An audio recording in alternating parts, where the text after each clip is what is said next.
এবং মনে রাখবেন, বারবার যদি আপনি উমরা করেন, এই উমরার মাধ্যমে আপনার হজ আদায় হবে না। হজ আপনার আলাদা ফরজ, উমরা ফরজ নয়, উমরা সুন্নত।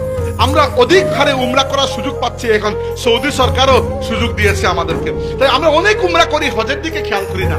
না, আপনি সারা জীবনও যদি উমরা করেন, হজের ফরজ আদায় হবে না।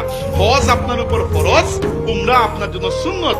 উমরা না করলে নাই, সারা জীবনে যদি একটা না করেন, কিছু করার নাই, সুন্নত আদায় হয় নাই। কিন্তু হজ যদি সামর্থ্য থাকার পরও না করেন, এটা ফরজ আপনার উপর রয়ে গেল, ওটা নিয়ে আপনি কবরে চলে গেলেন। আপনার উপর আল্লাহর হক কিছু রয়ে গেছে।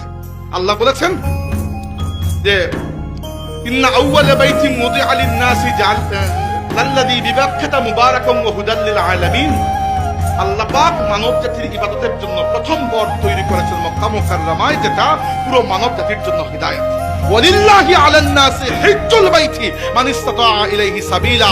যার সামর্থ্য আছে, প্রত্যেকটা সামর্থ্যবান মুসলমানের উপর আল্লাহর হক হচ্ছে সে আল্লাহর ঘর গিয়ে তাওয়াফ করে।